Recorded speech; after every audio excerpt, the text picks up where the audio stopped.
Bond के बारे में क्वेश्चन किया गया था कि ये जायज़ है या नहीं है। देखें, प्राइस बॉन्ड अगर ऐसा है कि आप उसको ले लेते हैं, इस पर आपको कोई इंटरेस्ट वगैरह ना मिलता हो, एक चीज़। नंबर 2, अगर इनाम निकला या ठीक नहीं निकला तो बिल्कुल पैसा नहीं कटेगा, आप देकर अपना पूरा पैसा कैश वापस ले सकते हैं। ऐसे प्राइस बॉन्ड्स बिल्कुल जायज़ हैं। और अगर ऐसा प्राइस बॉन्ड हो कि आपने मसलन 1 लाख के प्राइस बॉन्ड लिए, नहीं निकला तो आपको 25,000 का नुकसान हो गया, इस ये जुए का मफहूम है। और अगर ये कि इस तरह हो कि प्राइस बॉन्ड आपके पास है, निकल आया ठीक नहीं निकला तो आपको इतने इतने परसेंट इस पर नफ़ा मिलता रहेगा, ये सूद है। तो ये दोनों सूरतें नहीं होनी चाहिए, फिर आप प्राइस बॉन्ड बिल्कुल ले सकते हैं। और इसका इनाम अगर निकल आता है वो आपके लिए बिल्कुल तय्यब और हलाल है। इस पर हमारे पास बहुत सारे दलाइल हैं। हाँ, इसमें उलमा के बाज़ की राय मुख्तलिफ भी हो सकती है। तो चूँकि नबी करीम सल्लल्लाहु अलैहि वसल्लम के दौर में तो ये प्राइस बॉन्ड थे नहीं, ये बाद में आए, तो इसलिए उलमा की राय मुख्तलिफ हो सकती हैं। कोई इसको नाजायज़ भी कह सकता है और हो सकता है आपने पढ़ा भी हो, लेकिन हमारे नज़दीक दलाइल की रोशनी में ये बिल्कुल तय्यब और हलाल है। ऐसे ही प्राइस बॉन्ड के बारे में क्वेश्चन एक ये भी किया गया था कि जैसे हम पहले लेके रख लेते हैं और जब बिल्कुल निकलने के करीब आता है तो थोड़े से ऊपर पैसे रख के बेच देते हैं, तो ये जो ऊपर पैसा लिया ये इसकी क्या शरई हैसियत है?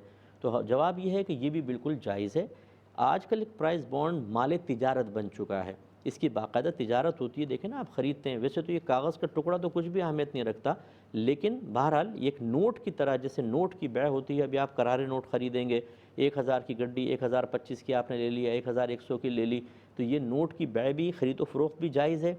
ऐसे ही प्राइस बॉन्ड भी ये एक माल तिजारत है। और अक्सर ऐसे ही होता है कि सीज़न में जब आप चीज़ को बेचते हैं तो थोड़ा सा प्राइस को अप करके बेचते हैं। इसी तरीके से आप प्राइस बॉन्ड को भी ज़्यादा पैसे रख कर बेच सकते हैं, ये बिल्कुल तय्यब और हलाल है। एक क्वेश्चन ये था कि हमारे इलाके में प्राइस बॉन्ड की पर्चियाँ बिकती हैं, या हम पर्चियाँ ख़रीद लेते हैं। जैसे 1 लाख का बॉन्ड है फ़र्ज़ कर लें, तो उसकी पर्चियाँ 25,000 की पर्ची मैंने ले ली, 20,000 की, अगर निकल आए तो उस पर थोड़ा थोड़ा प्रॉफिट मिल जाता है, और ना निकल आए तो पैसा ज़ाया हो जाता है। इसकी क्या शरई हैसियत है? अभी हमने देखे आपको बताया कि जुए की तारीफ़ ही होती है कि दो जानिब से माल लगता है, जो जीत जाता है वो सामने वाले का कुल टोटल या कुछ माल ले जाता है, और दूसरा वाला अपने कुल माल से या बाज़ माल से महरूम हो जाता है। इसको कहते हैं जुआ। इसीलिए शर्त भी हराम है, क्योंकि उसमें जुए का मफहूम है। क्रिकेट का मैच चल रहा है, आपने कहा अगर पाकिस्तान जीतेगा तो तुम मुझे खाना खिलाओगे, और श्रीलंका जीतेगा तो मैं खिलाऊंगा। वो कहते हैं यस। अब जो जीतता है, देखें, दूसरे का नुकसान होता है, एक को फ़ायदा होता है, ये जुआ है। इसी तरीके से प्राइस बॉन्ड की पर्चियों का जो कारोबार है ये जुए का कारोबार है, इससे बचना चाहिए। ये किसी ने पूछा था कि क्या हालत रोज़ा में कोरोना वैक्सीन लगा सकते हैं कि नहीं, क्योंकि 2 डोजेज़ इसकी लग रही हैं। अक्सर का ऐसा ही है कि पहली डोज़ जो है वो रमज़ान से पहले आई और दूसरी रमज़ान के अंदर आ रही है। तो इसका एक जवाब तो ये है, पहले समझ लीजिए कि ये आप इंजेक्शन लगाते हैं या ड्रिप लगवाते हैं, ये नबी करीम सल्लल्लाहु अलैहि वसल्लम के दौर मुबारक में नहीं थी, बाद की ईजाद है।